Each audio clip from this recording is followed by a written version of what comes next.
Hello बच्चों, आइए इस प्रश्न को देखते हैं।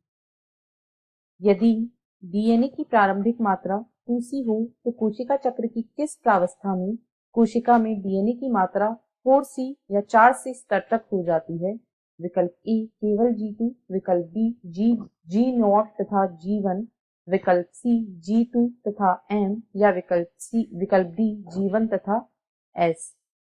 इस प्रश्न की जो मुख्य अवधारणा वह है कोशिका चक्र। कोशिका चक्र को हम मुख्य रूप से निम्न प्रावस्थाओं में देख सकते हैं।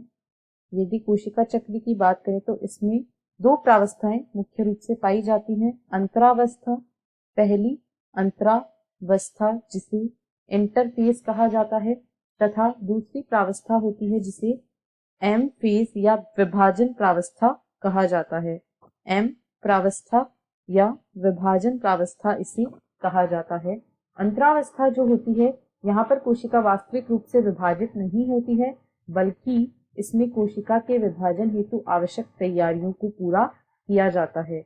यह 3 उप अवस्थाओं में विभाजित होती है, G1, S तथा G2। यहाँ पर यदि G1 और G2 की बात करें तो जीवन के दौरान कोशिका जो होती है यह लगातार वृद्धि करती है, क्योंकि यहाँ पर प्रोटीन तथा कोशिका द्रव्य का संश्लेषण होता है, लगातार वृद्धि करती है। यहाँ पर कोशिका के लिए आवश्यक कुछ प्रोटीनों का निर्माण होता है और G2 प्रावस्था में भी ऐसा ही होता है। कोशिका विभाजन की तैयारियां और कुछ शेष प्रोटीनों का निर्माण यहाँ पर होता है। साथ ही यदि S प्रावस्था की बात करें तो यह एक बहुत ही विशिष्ट प्रावस्था होती है, जिसमें कि कोशिका में उपस्थित डीएनए का प्रतिकृतिकरण होता है। यहाँ पर डीएनए का संश्लेषण व प्रतिकृतिकरण होता है, यानी जो डीएनए होता है उसकी मात्रा पहले से दुगनी हो जाती है। ऐसा S प्रावस्था में होता है। इसमें जो डीएनए होता है उसका संश्लेषण तथा प्रतिकृतिकरण होता है।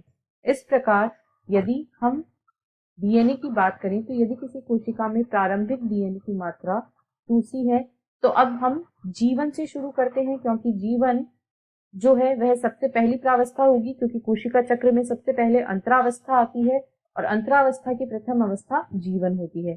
तो G1 में कोई डीएनए प्रतिकृतिकरण नहीं होता है, तो यहाँ पर डीएनए की मात्रा जो है वह 2C ही रहेगी। अब यदि G2 की बात करें तो G2 से पहले S प्रावस्था आती है, तो सबसे पहले हम S लिखेंगे यहाँ पर।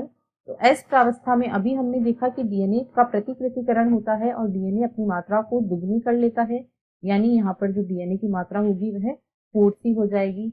अब यदि G2 की बात करें तो G2 में यह 4C ही रहेगी, क्योंकि यहाँ पर कोई नया डीएनए संश्लेषित नहीं होता है और ना ही इसका ह्रास होता है, इसलिए S और G2 दोनों में 4C डीएनए की मात्रा रहेगी और G1 में 2C।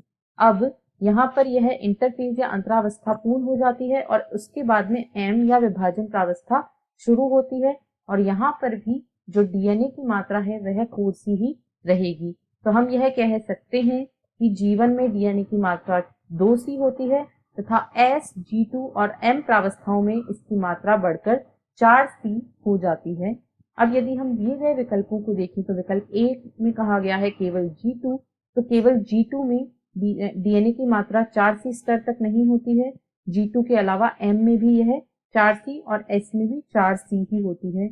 बी में कहा गया है G0 तथा G1, तो इन दोनों में ही डीएनए की मात्रा जो होती है वह 4C नहीं होती है बल्कि 2C ही होती है। G0 प्रावस्था रुकी हुई G1 प्रावस्था को ही कहा जाता है। सी में कहा गया है G2 तथा M, इन दोनों में ही डीएनए 4C होता है। डी में कहा गया है G1 तथा S, तो S में तो डीएनए का प्रतिकृतिकरण हो जाता है परंतु G1 में इसकी मात्रा 2C ही रहती है, अतः यह भी गलत है। इसीलिए विकल्प सी इस प्रश्न का सही उत्तर है। आशा है आपको प्रश्न समझ आया होगा। धन्यवाद।